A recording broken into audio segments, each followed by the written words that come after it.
Hello, Assalamu alaikum students. Welcome once again in our physics class, and I hope you all are good and fine. Now we are going to start this class with chapter number 14 of physics, which is refraction of light and optical instruments. ठीक है बेटे, तो आज की class में हम chapter number 14 start करेंगे refraction of light and optical instruments. और रिफ्रैक्शन ऑफ लाइट के जो चैप्टर है वो हम स्टार्ट करेंगे रिफ्रैक्शन ऑफ लाइट से। ठीक है बेटा, तो chapter number 14 refraction of light, आप देख रहे हैं refraction of light and optical instrument.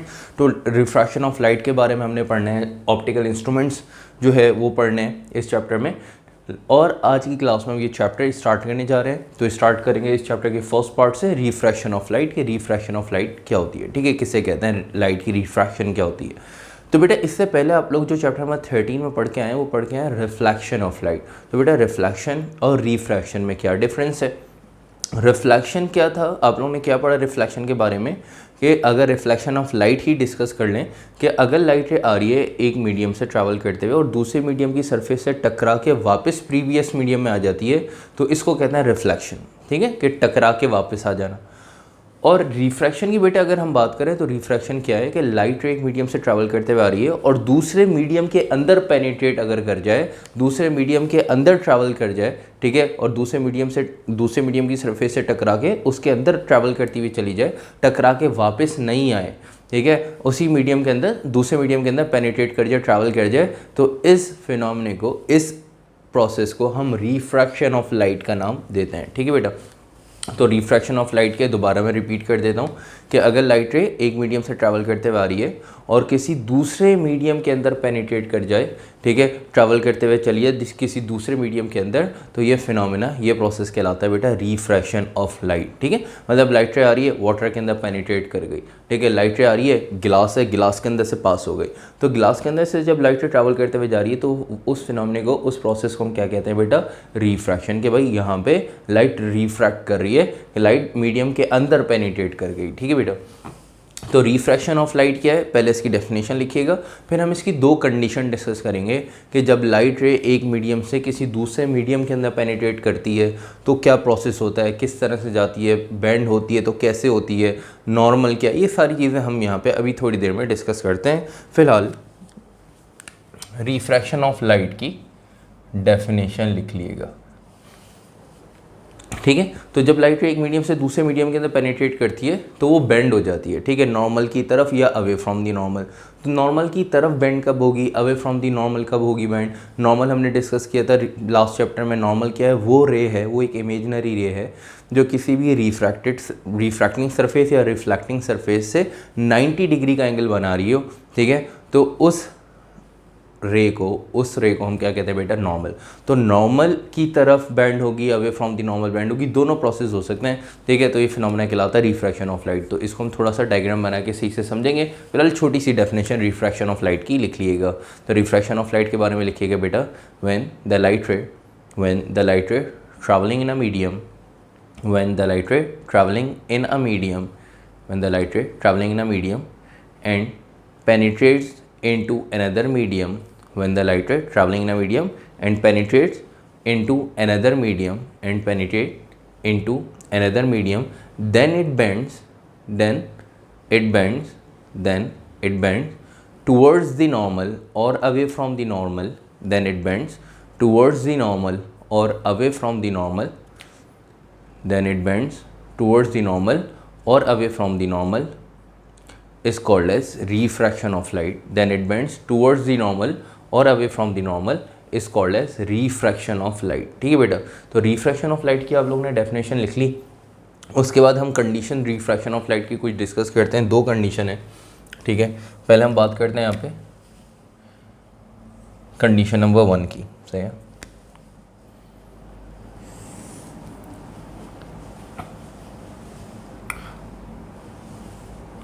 अच्छा बेटा, अब सपोज कर लें कि ये जो है हमारे पास एक नॉर्मल है, ठीक है, और हमने जो है वो मीडियम डिसाइड कर लिया कि ऊपर वाला जो मीडियम है, सपोज कर लें ये रेयरर मीडियम है,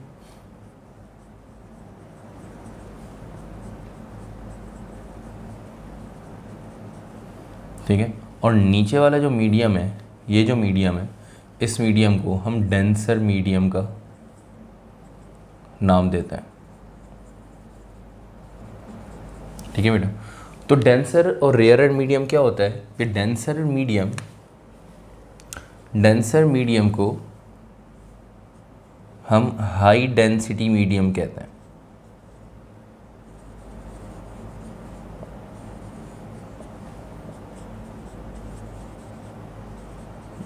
डेंसर मीडियम क्या है बेटा? High density medium. इसी तरह अगर रेयरर मीडियम की बात करें तो रेयरर मीडियम क्या होगा? लो डेंसिटी मीडियम।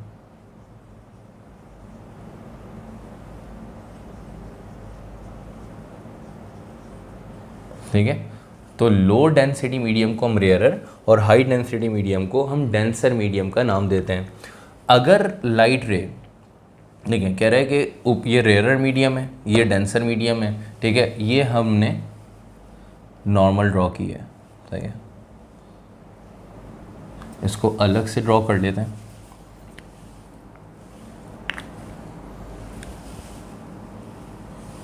ठीक है, ये हमारे पास आ गई नॉर्मल। ठीक है, अच्छा, तो ये है बेटा रेयरर मीडियम, ये है डेंसर मीडियम। तो हमने पढ़ा कि लाइट रे जो है अगर रेयरर मीडियम से, ठीक है, हमने क्या लिखा रिफ्रैक्शन ऑफ लाइट में? हमने रिफ्रैक्शन ऑफ लाइट में लिखा कि अगर लाइट रे किसी एक मीडियम से ट्रैवल होते हुए आ रही है, ट्रैवल करते हुए आ रही है, दूसरे मीडियम के अंदर पेनिट्रेट कर जाती है, तो उसको कहते हैं रिफ्रैक्शन। अब पेनिट्रेशन के बाद वो बेंड होती है या तो नॉर्मल की तरफ या अवे फ्रॉम दी नॉर्मल। अब हमने एक लाइट यहाँ पे बना ली जिसको हमने नाम दे दिया, ये है बेटा नॉर्मल। सही है। अब लाइट रे अगर रेयरर मीडियम से ट्रैवल करते हुए आ रही है, ठीक है बेटा, अगर लाइट रे रेयरर मीडियम से ट्रैवल करते हुए आ रही है, तो रेयरर मीडियम से ट्रैवल करने के बाद जब वो डेंसर मीडियम की तरफ जाएगी तो क्या प्रोसेस होगा? तब वो बेंड होगी नॉर्मल की तरफ या अवे फ्रॉम दी नॉर्मल। तो देख लीजिएगा कि अगर लाइट रे रेयरर मीडियम से ट्रैवल करते हुए आ रही है बेटा और डेंसर मीडियम की तरफ जाती है तो वो नॉर्मल की तरफ बेंड होगी, तो वो नॉर्मल की तरफ बेंड होगी। ठीक है, इसको थोड़ा सा सही से बना लेते हैं। ठीक है, अगर लाइट रे रेयरर मीडियम की तरफ, अगर लाइट रे, ठीक है बेटा, रेयरर मीडियम से आ रही है तो रेयरर मीडियम से जब डेंसर मीडियम की तरफ आएगी तो बेटा वो नॉर्मल की तरफ बेंड होगी। ठीक है, टुवर्ड्स दी नॉर्मल बेंड होगी। सही है, तो ये फिनोमेना क्या कहलाता है? ये फर्स्ट कंडीशन है रिफ्रैक्शन ऑफ लाइट की, और ये फिनोमेना क्या कहलाता है बेटा? Refraction of light. ठीक है, ये फर्स्ट कंडीशन है कि when the light ray travelling from rarer to denser medium it will bend towards the normal. ठीक है, तो याद रखिएगा जब लाइट रे लो डेंसिटी वाले मीडियम से हाई डेंसिटी वाले मीडियम की तरफ आती है तो वो नॉर्मल की तरफ बेंड होगी।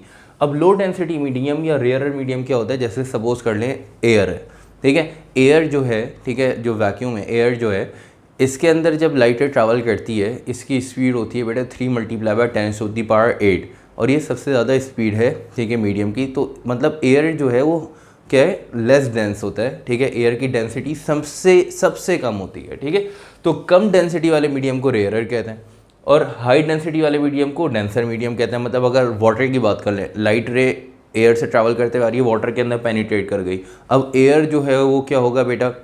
रेयरर होगा मीडियम, और वाटर जो है वो डेंसर, वाटर की डेंसिटी ज़्यादा है। अब लाइट रे जो है सपोज कर लें कि आ रही है वाटर से ट्रैवल करते हुए और ऑयल के अंदर पेनिट्रेट करिए, वाटर है फिर ऑयल है, तो वाटर से आ रही है पेनिट्रेट ट्रैवल करते हुए ऑयल के अंदर। अब वाटर जो है वो रेयरर मीडियम हो जाएगा और ऑयल जो है वो डेंसर। तो जिसकी डेंसिटी कम होती है, ठीक है, वो रेयरर होता है बेटा, जिसकी डेंसिटी ज़्यादा होती है वो डेंसर मीडियम होता है। तो लाइट रे अगर रेयरर से बेटा डेंसर की तरफ आएगी तो टूवर्ड्स दी नॉर्मल बेंड होगी। मतलब लो डेंसिटी वाले मीडियम से हाई डेंसिटी वाले मीडियम की तरफ आएगी तो वो नॉर्मल की तरफ बेंड होगी। ये हमने नॉर्मल वो रे होती है जो किसी भी रिफ्रैक्टिंग सरफेस से 90 डिग्री का एंगल बना रही हो, तो इस रे को हम बेसिकली नॉर्मल कहते हैं। अच्छा बेटा, अब ये कौन सी रे आ रही थी? ये थी इंसिडेंट रे। ठीक है, ये है इंसिडेंट रे। ठीक है बेटा, और ये कौन सी रे है? ये है रिफ्रैक्टेड रे। ठीक है बेटा, ये है रिफ्रैक्टेड रे।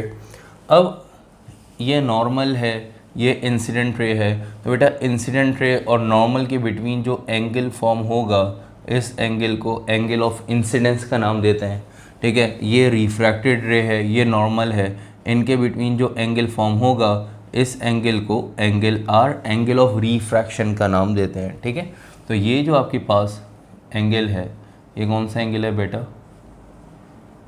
एंगल ऑफ इंसिडेंस, ठीक है। और ये कौन सा एंगल है? एंगल ऑफ रिफ्रैक्शन, ठीक है। Angle of incidence, angle of refraction, ठीक है। तो एंगल आर को एंगल ऑफ रिफ्रैक्शन, एंगल आई को एंगल ऑफ इंसिडेंस का नाम हम देते हैं, ठीक है। तो the angle form between incident ray and normal is called as angle of incidence and the angle form between refracted ray and normal is called as angle of refraction. तो जो हमने फर्स्ट कंडीशन बनाई, इसमें आप लोगों ने ये सीखा कि लाइट रे अगर रेयर मीडियम से डेंसर मीडियम की तरफ आएगी तो नॉर्मल की तरफ बेंड करेगी। तो फर्स्ट कंडीशन में एक लाइन लिख लीजिएगा, when a light ray travelling from rarer to denser medium, when a light ray traveling from rarer to denser medium, it will bend towards the normal, it will bend towards the normal, it will bend towards the normal, ठीक है। ये first condition हो गई। और अगर second condition की बात करें तो सेकंड कंडीशन क्या है, देख लीजिएगा बेटा।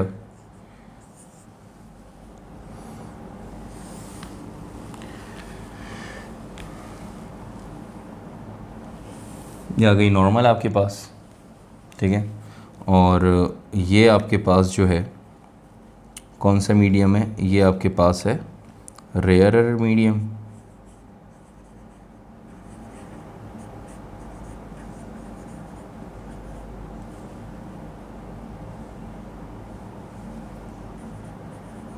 और ये आपके पास बेटा डेंसर,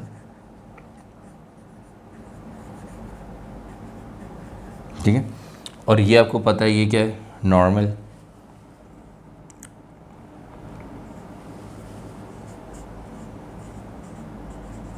ये नॉर्मल रे।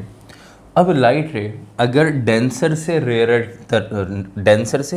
की तरफ जाएगी, देखिएगा, अगर लाइट रे डेंसर से रेयरर की तरफ जा रही है तो away from the normal bend होगी, ठीक है।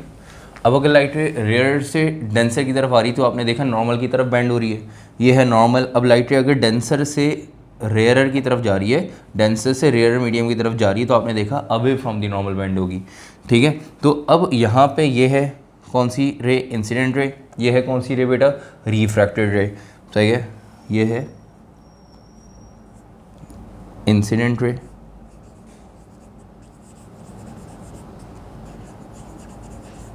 ठीक है। और ये है बेटा रिफ्रैक्टेड रे, सही। अब इनके बिटवीन जो एंगल फॉर्म होगा कि इंसिडेंट रे और नॉर्मल के बिटवीन ये जो एंगल फॉर्म होगा, ये क्या है बेटा, angle I, angle of incidence. ये अब रिफ्रैक्टेड रे ये है, तो रिफ्रैक्टेड रे और नॉर्मल के बिटवीन जो एंगल फॉर्म होगा वो क्या होगा बेटा, एंगल आर। तो आपने सेकंड कंडीशन में सीखा कि लाइट रे अगर when a light ray travelling from denser to rare, अगर लाइट रे डेंसर से रेयर की तरफ जाएगी बेटा away from the normal bend होगी, और अगर लाइट रे रेयर से डेंसर की तरफ आएगी तो टूवर्ड्स द नॉर्मल बेंड होगी। ये आप लोगों ने एमसीक्यू के लिए भी ख्याल रखना है, ठीक है। एमसीक्यू में भी ये कंडीशंस आपके पास पूछी जा सकती हैं। तो सेकंड कंडीशन के अकॉर्डिंग अगर आप चाहें तो एक लाइन लिख सकते हैं कि when a light ray travelling from denser to rare medium, when a light ray traveling from denser to rarer medium, it will bend away from the normal, it will bend away from the normal, it will bend away from the normal, ठीक है बेटा। तो ये आपको condition number 2 भी समझ में आ गई होगी, आई हो। और यहाँ तक आगे रिफ्रैक्शन ऑफ लाइट का पूरा कॉन्सेप्ट आपको समझ में आ गया होगा कि लाइट रे एक मीडियम से दूसरे मीडियम के अंदर अगर पेनिट्रेट कर जाए उसको कहते हैं रिफ्रैक्शन, या तो वो नॉर्मल की तरफ बेंड होगी या फिर away from the normal bend होगी। अगर रेयर से डेंसर की तरफ आएगी तो टूवर्ड्स दी नॉर्मल, और अगर डेंसर से रेयर की तरफ जाएगी तो away from the normal bend होगी, ठीक है बेटा। एक एंगल बनता है जो इंसिडेंट रे और नॉर्मल के बिटवीन है उसको एंगल ऑफ इंसिडेंस, जो रिफ्रैक्टेड रे और नॉर्मल के बिटवीन बनेगा उसको हम कहते हैं एंगल ऑफ रिफ्रैक्शन, ठीक है। और rare medium low density medium होता है, और डेंसर मीडियम जो होता है बेटा ये हाई डेंसिटी। तो हाई डेंसिटी वाले मीडियम से अगर लाइट रे लो डेंसिटी वाले मीडियम की तरफ आएगी तो away from the normal band होगी। मतलब लाइट रे अगर वाटर से ट्रैवल करते हुए आ रही है और एयर के अंदर आ गई, वाटर से एयर में, तो डेंसिटी अब हाई डेंसिटी वाटर से एयर में आ रही है, हाई डेंसिटी वाले मीडियम से वाटर से अब लो डेंसिटी वाले मीडियम मतलब एयर में आ रही है, तो लाइट रे जो है वो away from the normal bend हो जाएगी। ठीक है बेटा, ये फिनोमेना पूरा कहलाता है रिफ्रैक्शन ऑफ लाइट। अगर अब आप लोग चाहें कि भाई एंगल ऑफ इंसिडेंस, ठीक है, और एंगल ऑफ रिफ्रैक्शन जो है, ठीक है, एंगल ऑफ रिफ्रैक्शन जिसको हमने एंगल आर का नाम दिया, इनकी डेफिनेशन लिखना चाहते हैं तो लिख लें, एमसीक्यू में आपके पास आ सकती है। ठीक है, the angle form between incident ray and normal, the angle formed between incident ray and normal is called as angle of incidence. The angle formed between incident ray and normal is called as angle of incidence, and the angle formed between refracted ray and normal is called as angle of refraction. The angle formed between refracted ray and normal is called as angle of refraction. ठीक है बेटा, तो refracted और normal के between जो angle form होता है वो angle और angle of refraction, और जो इंसिडेंट और नॉर्मल के बिटवीन एंगल फॉर्म होगा उसको हम एंगल ऑफ इंसिडेंस का नाम देते हैं। ठीक है बेटे, तो ये हो गया रिफ्रैक्शन ऑफ लाइट। अब हम चलते हैं रिफ्रैक्शन के लॉज पे, तो एंड डाल दिएगा laws of refraction.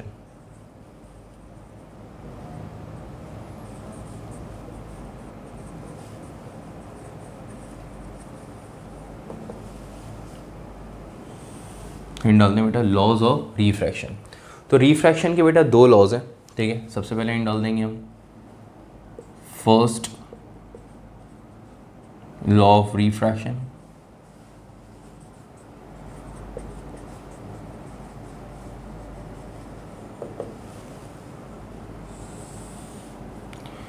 First law of refraction में ज़रा देखिएगा बेटा, फर्स्ट लॉ ऑफ रिफ्रैक्शन में क्या बताते हैं कि भाई ये है इंसिडेंट रे, ये है नॉर्मल, और ये है बेटा रिफ्रैक्टेड रे। तो कहते हैं कि इंसिडेंट रे, नॉर्मल और रिफ्रैक्टेड रे ये तीनों एक ही पॉइंट पे लाया करती हैं। ठीक है, ये कौन सी रे बेटा, इंसिडेंट रे, ये कौन सी रे है, रिफ्रैक्टेड, और ये है नॉर्मल। देख रहे हैं तीनों एक ही पॉइंट पे लाया करती हैं। तो ये क्या है आपके पास, फर्स्ट लॉ ऑफ रिफ्रैक्शन। तो फर्स्ट लॉ ऑफ रिफ्रैक्शन में लिखिएगा कि incident ray, refracted ray and normal lies on a same point. तो लिखिएगा फर्स्ट लॉ ऑफ रिफ्रैक्शन में बेटा, फर्स्ट लॉ ऑफ रिफ्रैक्शन की स्टेटमेंट लिख लीजिएगा कि भाई incident ray, refracted ray and normal, incident ray, refracted ray and normal lies on a same point. तीनों सेम पॉइंट पे, एक ही प्लेन पे क्या करती हैं, लाई करती हैं। इसी तरह सेकंड लॉ ऑफ रिफ्रैक्शन, ठीक है भाई, सेकंड लॉ ऑफ रिफ्रैक्शन। ठीक है भाई, तो सेकंड लॉ ऑफ रिफ्रैक्शन के एंड डाल दें। सेकंड लॉ ऑफ रिफ्रैक्शन का एक नाम और है, इसको स्नेल्स लॉ भी कहते हैं। सेकंड लॉ ऑफ रिफ्रैक्शन को स्नेल्स लॉ भी कहते हैं। ठीक है बेटा, तो सेकंड लॉ ऑफ रिफ्रैक्शन के, ये स्नेल्स लॉ के एक ही बात है। ठीक है, तो हिंट डालते हैं सेकंड लॉ ऑफ रिफ्रैक्शन जिसको स्नेल्स लॉ भी कहते हैं। इसकी हम स्टेटमेंट लिखेंगे, लेकिन स्टेटमेंट लिखने से पहले समझ लेते हैं क्या कह रहा है सेकंड लॉ ऑफ रिफ्रैक्शन या स्नेल्स लॉ में। कहते हैं कि भाई एंगल ऑफ इंसिडेंस और एंगल ऑफ रिफ्रैक्शन का जो रेशो है बेटा साइन के साथ, ठीक है, sine of angle of incidence and sine of angle of refraction, ये हमेशा क्या होगा बेटा, सेम होगा, कांस्टेंट होगा। ठीक है, चाहे ये कंडीशन हो, यहाँ पे angle of incidence for example बन रहा हो 20 यहाँ पे, ठीक है, एंगल ऑफ रिफ्रैक्शन जो है वो बन रहा हो 30। इसी तरह यहाँ पे एंगल ऑफ इंसिडेंस जो है वो बन रहा हो अगर फॉर एग्जांपल 25, और एंगल ऑफ रिफ्रैक्शन अगर बन रहा हो सपोज कर लें 19। तो कहते हैं साइन के साथ एंगल ऑफ इंसिडेंस और एंगल ऑफ रिफ्रैक्शन का जो रेशो है वो क्या होगा, हमेशा कांस्टेंट होगा, सेम होगा। ये आप लोग एक प्रैक्टिकल भी करेंगे। ठीक है, आप लोग का जो प्रैक्टिकल है, प्रैक्टिकल नंबर 13, उसके अंदर आप लोग यही काम करेंगे। उसके अंदर आपके पास एक ग्लास स्लैब होगा, ठीक है, उसके अंदर आपने लॉ ऑफ रिफ्रैक्शन मतलब सेकेंड लॉ ऑफ रिफ्रैक्शन जिसको स्नेल्स लॉ भी कहते हैं, इसको प्रूव करना होता है कि साइन एंगल आई और साइन एंगल आर का रेशियो जो है वो चेक करना होता है। ग्लास का जो रेशियो होता है वो आता है सेम 1.52, तो 1.5 से लेकर 1.52 उसकी रेंज होती है। ये आपके पास आंसर आ सकता है। कि 1.5 से लेकर 1.4 तक। एक्चुअल गिलास का जो रेशो होता है वो होता है 1.52, जिसको हम रिफ्रैक्टिव इंडेक्स कहते हैं। वो हम थोड़ी देर में डिस्कस करते हैं, ठीक है। तो हमेशा याद रखिएगा, सेकंड लॉ ऑफ रिफ्रैक्शन या स्नेल्स लॉ में बताते ये हैं कि रिफ्रैक्शन के केस में, ठीक है, जब भी रिफ्रैक्शन होती है तो एंगल ऑफ इंसिडेंस और एंगल ऑफ रिफ्रैक्शन का जो रेशियो होता है साइन के साथ, वो हमेशा क्या होता है, कॉन्स्टेंट होता है। मतलब कि साइन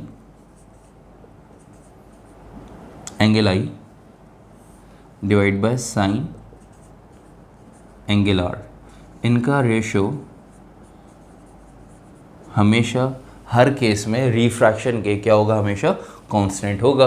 ये आप लोगों का एक्सपेरिमेंट नंबर 13 है, उसमें आप लोग इसको प्रूव भी करेंगे, ठीक है। जब आप लोग स्कूल में प्रैक्टिकल्स करेंगे तो उसके अंदर प्रैक्टिकल नंबर 13 के अंदर आप लोग यही लॉ जो है वो प्रूव करेंगे कि 2 या 3 केसेस से आपने 2 या 3 डायग्राम्स बना के 2 या 3 दफ़ा प्रैक्टिकल करके आपने ये रेशो को सेम लेके आना होता है, प्रूव करना होता है। चलें भाई, तो सेकंड लॉ ऑफ रिफ्रैक्शन की स्टेटमेंट लिखिएगा, the ratio between sine of angle of incidence, the ratio between sine of angle of incidence, sine में SINE पूरा लिखिएगा या फिर सिर्फ SIN लिख लें, ठीक है, या पूरा लिखना चाहते हैं तो SINE साइन पूरा लिख लें, ठीक है, या सिर्फ साइन में ये वाला साइन लिख लें SIN, SIGN वाला साइन मत लिख लीजिएगा भाई, ठीक है। तो ट्रिग्नोमेट्रिक रेशो वाला साइन है, the ratio between sine of angle of incidence SINE वाला साइन, ठीक है। The ratio between sine of angle of incidence and sine of angle of refraction is always remains constant. The ratio between sine of angle of incidence and sine of angle of refraction is always remains constant, is always remains constant. ये आपके पास second law of refraction, जिसको हम Snell's law भी कहते हैं, ठीक है। तो इस स्टेटमेंट के बाद ये रेशो लिखिएगा, sine angle I divide by sine angle R, जिसको हम क्या कहते हैं कि इनका रेशो क्या होता है बेटा, कांस्टेंट होता है, ये लिख लें इस, ठीक है भाई। इसके बाद हम आते हैं नेक्स्ट टॉपिक पे, और जो हमारा नेक्स्ट टॉपिक है वो है बेटा रिफ्रैक्टिव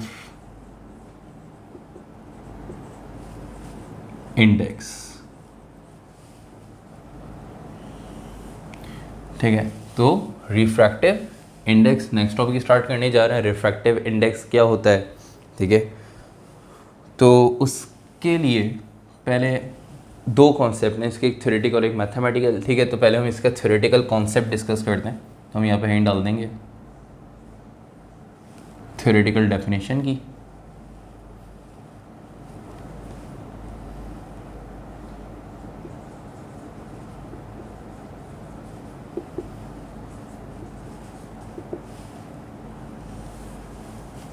ठीक है बेटा।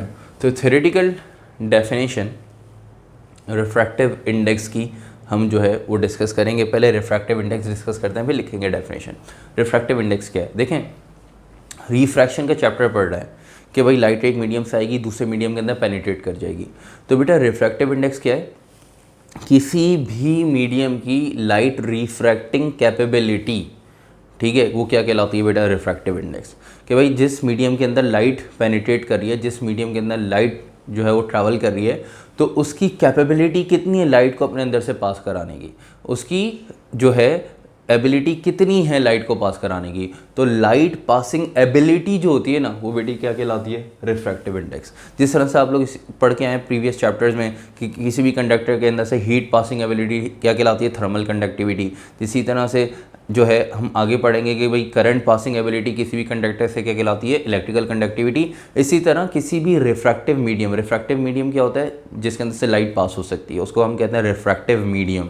तो किसी भी रिफ्रैक्टिव मीडियम के अंदर से जो लाइट पास हो रही है, तो लाइट पासिंग एबिलिटी क्या कहलाएगी बेटा, रिफ्रैक्टिव इंडेक्स, ठीक है। तो refractive index light passing ability of a medium is called refractive index, ठीक है बेटा। तो रिफ्रैक्टिव इंडेक्स में हमने क्या डिस्कस किया कि किसी मीडियम जिसके अंदर से लाइट, अब हर मीडियम से लाइट पास नहीं हो सकती, हर मीडियम के अंदर लाइट ट्रैवल नहीं कर सकती। मतलब मार्कर है, इसके अंदर से लाइट ट्रैवल नहीं करेगी, ये रिफ्रैक्टिव मीडियम नहीं है, ठीक है। जैसे आपका ग्लास है, वाटर है, ठीक है। तो ऐसे मीडियम जिनके अंदर से लाइट ट्रैवल कर सकती है, ठीक है। तो ऐसे लिक्विड जिनके अंदर से लाइट पेनिट्रेट कर सकती है, ठीक है, तो जिनके अंदर लाइट ट्रैवल कर जाएगी उसको हम कहते हैं बेटा रिफ्रैक्टिव मीडियम।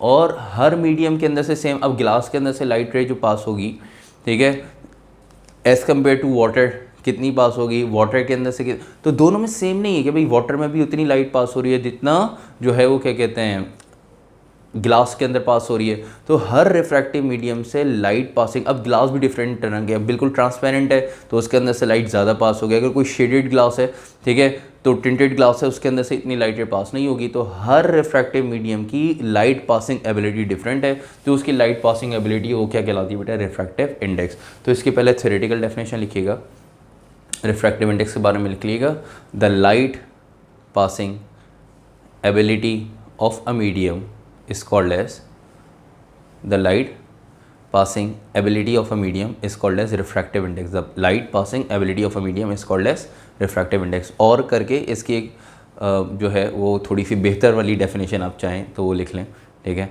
अगर आप इन टर्म्स ऑफ फिजिक्स अगर हम इसको डिफाइन करें तो क्या लिखेंगे, the light refracting capability of a medium, ठीक है। तो रिफ्रैक्टिव इंडेक्स की डेफिनेशन लिख लीजिएगा और करके कि the light refracting capability of a medium is called as refractive index. The light refracting capability of a medium is called as refractive index. ये डेफिनेशन ज़्यादा बेटर है as compare to previous one, ठीक है बेटा। तो ये definition आप लिख लीजिएगा। रिफ्रैक्टिव इंडेक्स हमने डिस्कस कर लिया, थ्योरेटिकल डेफिनेशन इसकी डिस्कस कर ली। अब चलते हैं इसके सिंबल की तरफ। तो रिफ्रैक्टिव इंडेक्स का जो सिंबल है वो देख लीजिएगा कि भाई रिफ्रैक्टिव इंडेक्स को हम स्मॉल n, ठीक है बेटा, स्मॉल n से रिप्रेजेंट करते हैं। इसी तरह रिफ्रैक्टिव इंडेक्स को हम म्यू से भी रिप्रेजेंट कर सकते हैं, ठीक है भाई। रिफ्रैक्टिव इंडेक्स को हम म्यू से भी रिप्रेजेंट कर सकते हैं। तो स्मॉल n कहें या म्यू से रिप्रेजेंट करें, एक ही बात है। ये म्यू जो है आप देख रहे हैं कि भाई ये जो सिंबल है, ठीक है, यू की तरह है, ठीक है, जिसमें एक टांग इसकी छोटी एक बड़ी होगी, ऐसे ही बनाना है भाई जैसे मैंने बनाया है, ठीक है। ये आप लोगों ने कोफिशिएंट ऑफ फ्रिक्शन का सिंबल भी जो है वो पढ़ा होगा, ठीक है। आगे और भी जो है इसको कहीं ना कहीं आप लोगों ने पढ़ा होगा। तो इसको हम रिफ्रैक्टिव इंडेक्स के सिंबल के तौर पे भी हम पढ़ते हैं। तो स्मॉल n से रिप्रेजेंट करें या म्यू से रिप्रेजेंट करें, रिफ्रैक्टिव इंडेक्स के सिंबल को एक ही बात है। तो इसके बाद हम चलते हैं सिंबल के बाद इसकी मैथमेटिकल डेफिनेशन की तरफ। तो हम हैंड डाल देंगे मैथमेटिकल डेफिनेशन की।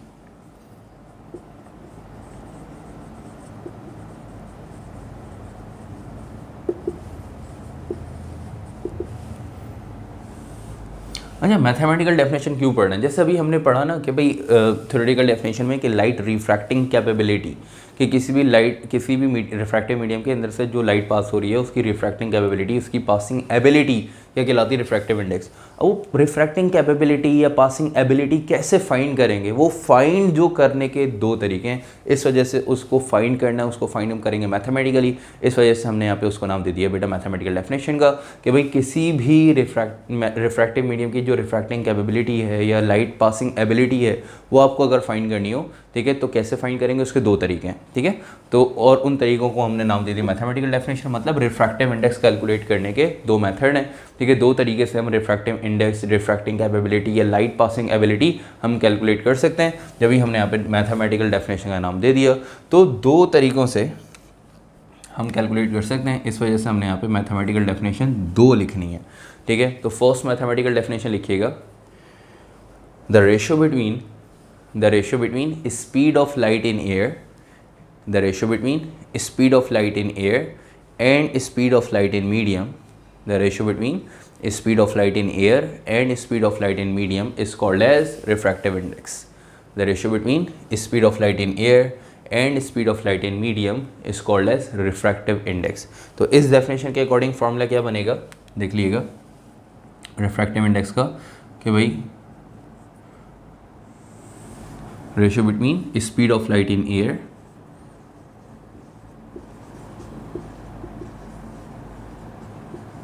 speed of light in air divided by speed of light in medium। कोई भी रिफ्रैक्टिव मीडियम हो यहाँ पे आ जाएगा, जो भी रिफ्रैक्टिव मीडियम जिसका रिफ्रैक्टिव इंडेक्स हम कैलकुलेट करेंगे उसको यहाँ पे हम लिख लेंगे, ठीक है भाई।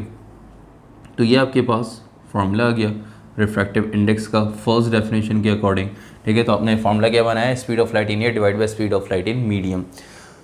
तो speed of light in air divide by speed of light in medium मतलब जिस मीडियम से लाइट ट्रैवल करेगी, एयर की लाइट की स्पीड तो बेटा पता है 3 × 10⁸, और किसी दूसरे मीडियम में, मतलब अगर वाटर में लाइट ट्रैवल कर रही है तो वाटर की अगर लाइट की स्पीड अगर आपको पता लग जाए तो एयर की स्पीड से एयर की जो लाइट की स्पीड है उससे हम डिवाइड कर देंगे किसकी, वाटर की लाइट की स्पीड को, तो हमें क्या मिल जाएगा बेटा, रिफ्रैक्टिव इंडेक्स मिल जाएगा। ठीक है, तो इसी तरह गिलास में अगर लाइट ट्रैवल करिए तो गिलास की जो स्पीड ऑफ लाइट होगी, ठीक है, उसको क्या करना है हमने, speed of light in air से अगर उसको डिवाइड कर दें तो आपके पास जो है वो गिलास का रिफ्रैक्टिव इंडेक्स आ जाएगा।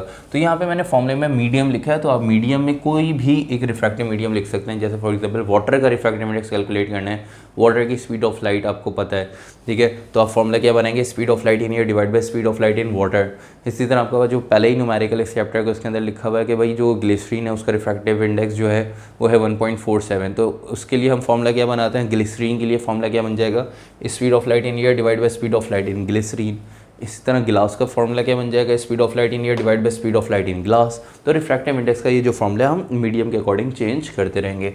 बस यहाँ पे एक चीज़ हम डिस्कस करते चलते हैं कि भाई speed of light in air, जिसको हम c भी कहते हैं, इसकी वैल्यू कितनी है बेटा, 3 multiply by 10⁸ metre per second. ठीक है, तो speed of light in air जिसको हम c से रिप्रेजेंट करते हैं उसकी वैल्यू क्या है, speed of light in air 3 multiply by 10⁸ metre per second. ठीक है बेटा, तो ये speed of light in air हम यही यूज़ करेंगे फॉर्मूले में। ठीक है, कांस्टेंट वैल्यू है। चलते हैं इसकी सेकंड डेफिनेशन की तरफ। ठीक है, और सेकंड डेफिनेशन के अकॉर्डिंग हम यहाँ पर रिफ्रैक्टिव इंडेक्स कि भाई सेकंड कौन सा मेथड है कि किस तरह से हम रिफ्रैक्टिव इंडेक्स कैलकुलेट कर सकते हैं। तो सेकंड डेफिनेशन में लिखिएगा the ratio between sine of angle of incidence, जो हमने यहाँ लिखा था बिल्कुल उसी तरीके से हम यहाँ पे रिफ्रैक्टिव इंडेक्स कैलकुलेट कर सकते हैं। तो साइन में SINE वाला लिखिएगा साइन। ठीक है, the ratio between sine of angle of incidence, the ratio between sine of angle of incidence and the ratio between sine of angle of incidence and sine of angle of refraction, the ratio between sine of angle of incidence and sine of angle of refraction is called as refractive index, is called as refractive index. The ratio between sine of angle of incidence and sine of angle of refraction is called as refractive index. ठीक है बेटा, तो इस फॉर्मूले से भी sign angle आई, अगर आपको स्पीड नहीं पता, speed of light in air, speed of light in medium नहीं पता, तो अगर आपको एंगल ऑफ इंसिडेंस और एंगल ऑफ रिफ्रैक्शन पता लग जाए तो उनके रेशियो से भी हम रिफ्रैक्टिव इंडेक्स कैलकुलेट कर सकते हैं। तो उसके लिए मैंने फॉर्मूला बना लिया, सेकंड फॉर्मूला रिफ्रैक्टिव इंडेक्स, इस फॉर्मूले से भी कैलकुलेट कर सकते हैं। ठीक है, कि स्मॉल एन या mu equals to sine angle I divide by sine angle R. ठीक है बेटा, तो ये दो मेथड हैं रिफ्रैक्टिव इंडेक्स को कैलकुलेट करने के लिए। बस यहाँ तक आके रिफ्रैक्टिव इंडेक्स का भी टॉपिक हो गया हमारा कंप्लीट। अब हम चलते हैं अपने नेक्स्ट टॉपिक पे, और जो हमारा नेक्स्ट टॉपिक है वो है refraction of light through prism. या भाई प्रिज्म के थ्रू लाइट रे किस तरह से रिफ्रैक्ट करती है, प्रिज्म क्या होता है, इसको डिस्कस करते हैं, और इसके अंदर से लाइट कैसे पास होगी, ठीक है, कौन से एंगल्स फॉर्म होंगे, क्या करना होगा। ठीक है, चलते हैं refraction of light through prism की तरफ। तो हिंट डाल दिएगा refraction of light through prism की। ठीक है बेटा,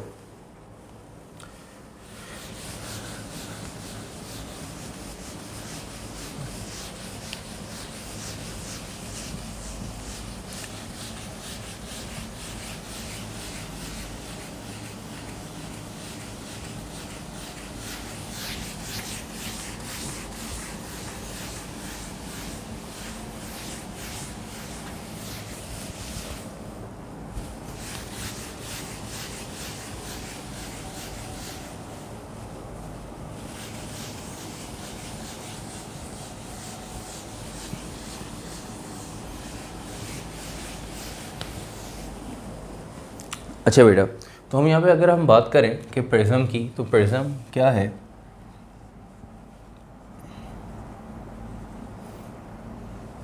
ठीक है, PRISM, प्रिज्म एक ऐसा रिफ्रैक्टिव मीडियम जिसके अंदर बेटा 2 ट्रायंगुलर एंड 3 रेक्टेंगुलर सरफेसेस होती हैं। इस तरह के रिफ्रैक्टिव मीडियम को हम प्रिज्म का नाम देते हैं। ठीक है, आप लोगों ने ये प्रिज्म जो है वो अपना, अगर आप लोग इस उम्र प्रैक्टिकल्स हो चुके हैं तो एक्सपेरिमेंट नंबर 14 के अंदर आपने यूज़ किया होगा। ठीक है, नहीं हुए तो आप लोग ने इसको देखा होगा। ठीक है, प्रैक्टिकल्स अगर आप लोग के स्कूल में नहीं हुए या इन फ्यूचर अगर प्रैक्टिकल्स होंगे तो आप लोगों को देख लेंगे कि प्रिज्म क्या होता है और इसका प्रैक्टिकल किस तरह से हम करते हैं। एक्चुअली हम जो है वो आज का जो टॉपिक पढ़ने जा रहे हैं कि refraction of light through prism, उसके अंदर हम प्रैक्टिकल की कंडीशन यहाँ पे पढ़ेंगे। लाइट रे किस तरह से जो है वो पास होगी, लाइट रे कैसे आएगी, कैसे जाएगी, ठीक है, कौन सी लाइट रेज होती हैं, क्या नाम होता है, कैसे एंगल्स फॉर्म होते हैं, तो ये हम आज की क्लास में सीखेंगे। तो प्रिज्म एक ऐसा रिफ्रैक्टिव मीडियम है जिसके अंदर 3 रेक्टेंगुलर और 2 ट्रायंगुलर सरफेसेस होती हैं। इस तरह के रिफ्रैक्टिव मीडियम को हम प्रिज्म का नाम देते हैं। तो बेटा प्रिज्म की एक छोटी सी डेफिनेशन लिख लीजिएगा। A refractive medium having 2 triangular, a refractive medium having 2 triangular and 3 rectangular surfaces, a refractive medium having 2 triangular and 3 rectangular surfaces is called as prism, ठीक है बेटा। प्रिज्म की डेफिनेशन के बाद अब हेडिंग डाल दिएगा इसी के नीचे से, मैं यहाँ पे सामने ताकि बिल्कुल सामने आपके जो है वो बना सकें, ठीक है। हम यहाँ पे ये टॉपिक डिस्कस करने जा रहे हैं। अब हेडिंग डाल दिएगा रिफ्रैक्शन ऑफ लाइट, ठीक है। आप लोग इसी के नीचे से प्रिज्म की जहाँ डेफिनेशन लिखी है उसी के नीचे से हिंट डाल दिएगा refraction of light through prism.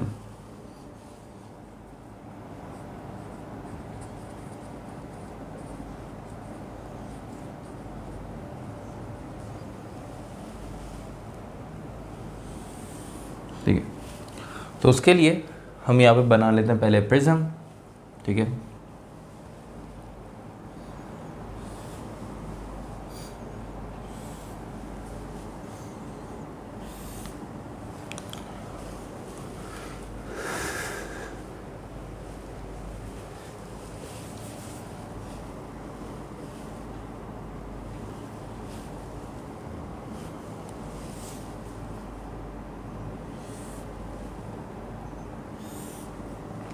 ठीक है भाई, तो ये आपके पास बन गया एक प्रिज्म।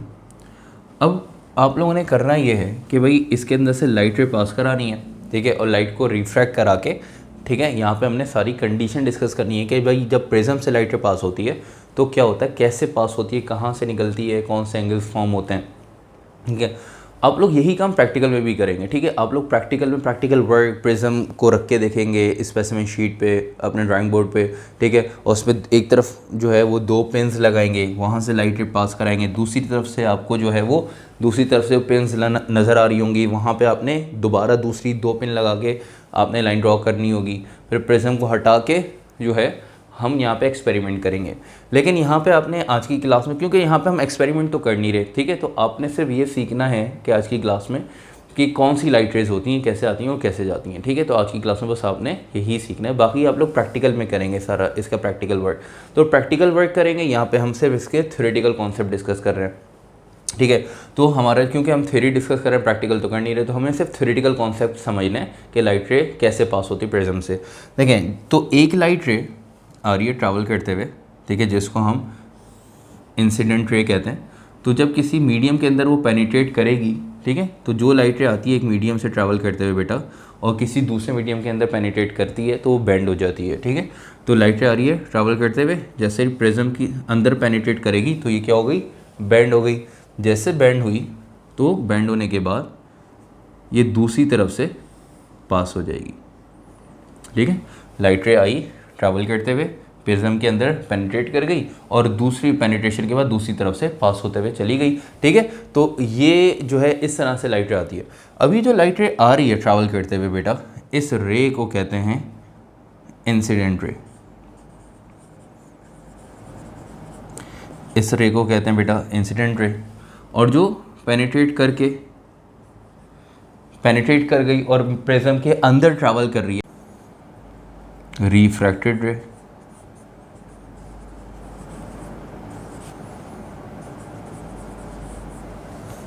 ठीक है, इसको हम क्या कहते हैं बेटा, रिफ्रैक्टेड रे। और जो लाइट रे दूसरी तरफ से पास होकर रिफ्रैक्टिव मीडियम के अंदर ट्रैवल करते हुए दूसरी तरफ से पास होकर बाहर आ जाए, इस रे को कहते हैं इमर्जेंट रे।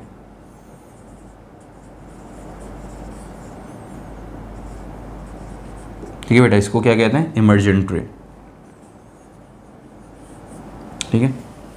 तो जो लाइट रे एक मीडियम से ट्रैवल करते हुए दूसरे मीडियम के अंदर मतलब चली जाए, पेनिट्रेट कर जाए, तो जब लाइट रे दूसरे मीडियम के अंदर पेनिट्रेट करिए इसको रिफ्रैक्टेड रे, और जब दूसरे मीडियम से पेनिट्रेट करके बाहर आ जाए उसको हम क्या कहते हैं बेटा, इमर्जेंट रे। सही है। अब देखिएगा हम यहाँ पे क्या करेंगे कि नॉर्मल ड्रॉ करेंगे। ठीक है, नॉर्मल क्या है बेटा, वो रे जो एक रिफ्रैक्टेड मीडियम से, ठीक है, 90 डिग्री का एंगल बना रही हो, तो ऐसी इमेजिनरी लाइट रे को हम नॉर्मल का नाम देते हैं। अब जैसे ये रिफ्रैक्टेड सरफेस ये है, तो यहाँ से 90 डिग्री के एंगल पे जो रे यहाँ पे फॉर्म होगी, ठीक है, वो हम क्या कहेंगे, उसको नॉर्मल। तो एक नॉर्मल यहाँ पे ड्रॉ कर लेते हैं। ठीक है, तो ज़रा देखिएगा। ठीक है, एक नॉर्मल रे यहाँ पे भी हम ड्रॉ करेंगे, एक नॉर्मल हम इस तरफ भी ड्रॉ करेंगे। ठीक है, तो ये नॉर्मल जो कि सरफेस से 90 डिग्री का एंगल बना रही है। ठीक है, आपने दोनों तरफ जो है वो एक नॉर्मल जो है नॉर्मल रे ड्रॉ कर ली। अब ज़रा देखिए, ये है आपके पास नॉर्मल। ठीक है, ये क्या है बेटा, नॉर्मल। ये है बेटा इंसिडेंट रे। ये आपने नॉर्मल बनाई तो आपको पता है बेटा इंसिडेंट रे और नॉर्मल के बिटवीन जो एंगल फॉर्म होगा उसको हम क्या कहते हैं बेटा, angle I, angle of incidence. ठीक है, इसी तरह ये है बेटा नॉर्मल और ये है इमर्जेंट रे।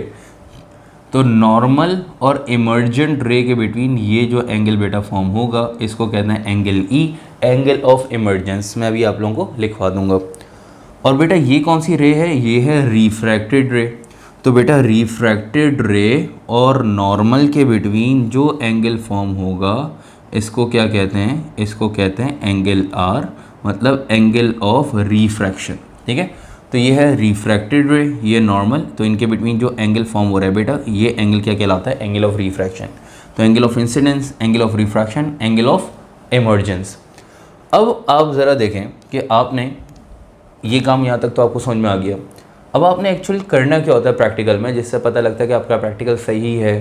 ठीक है, आपने सही वर्क किया है, लाइट रे को सही पास कराया, ठीक है, या इसके अंदर कुछ गलती है, तो उसके लिए क्या करता है, आपको एंगल ऑफ डेविएशन फाइंड करना होता है। अब एंगल ऑफ डेविएशन कैसे फाइंड होता है, ज़रा देखें। ये बेटा इंसिडेंट रे और ये इमर्जेंट रे। तो इंसिडेंट रे जिस पाथ पे ट्रैवल कर रही है इसी पे आपने रखना है स्केल को रख के इसी पूरी लाइट रे पे स्केल रखना है और इसको बिल्कुल आगे आपने डॉटेड लाइन में पास करा देना है। स्केल रख के बिल्कुल स्ट्रेट इसको आपने डॉटेड लाइन में, इंसिडेंट रे को बिल्कुल स्ट्रेट डॉटेड लाइन में आगे पास करा देना है। ठीक है, बिल्कुल इसी तरह से ये है इमर्जेंट रे। इमर्जेंट रे पे स्केल रख के आपने बिल्कुल इसी तरह से इसको भी डॉटेड लाइन में आगे पास करा देना है।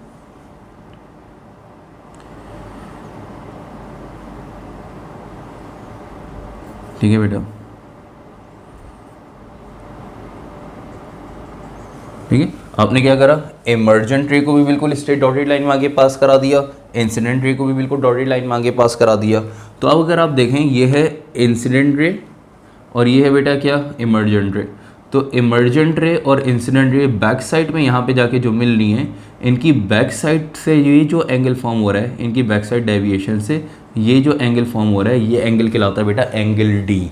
आपने देखा, ठीक है, ये इमर्जेंट रे है, ये इंसिडेंट रे है, इनकी बैक साइड डेविएशन से यहाँ पे जो एंगल फॉर्म होगा ये क्या कहलाता है बेटा, एंगल डी। ठीक है, इसको क्या कहते हैं, एंगल ऑफ डेविएशन। सही है, तो यहाँ पे हम सारी चीज़ें लिख लेते हैं कि यहाँ पे हमने पढ़ा सबसे पहले एंगल डी। तो ये एंगल डी क्या कहलाता है, एंगल ऑफ डेविएशन। ठीक है, फिर आप लोगों ने पढ़ा angle I, angle of incidence. फिर पढ़ा एंगल आर क्या कहलाता है बेटा, एंगल ऑफ रिफ्रैक्शन। इसी तरह फिर आप लोगों ने पढ़ा एंगल ई क्या कहलाता है बेटा, एंगल ऑफ इमर्जेंस।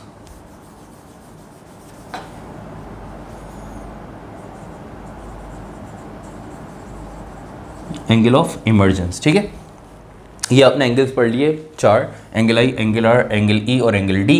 ये जो एंगल ऑफ डेविएशन है बेटा, ये आपके प्रैक्टिकल्स के लिए मैं बता रहा हूँ, ठीक है, यहाँ पे इसका कोई काम नहीं है, ये आपके प्रैक्टिकल्स के लिए कि एंगल ऑफ डेविएशन की जो रेंज है, सॉरी, एंगल ऑफ डेविएशन की जो रेंज होगी ना बेटा, ठीक है, जिससे पता चलेगा अगर प्रैक्टिकल सही है गलत है, ठीक है, कुछ गलती की है, तो उसकी रेंज जो है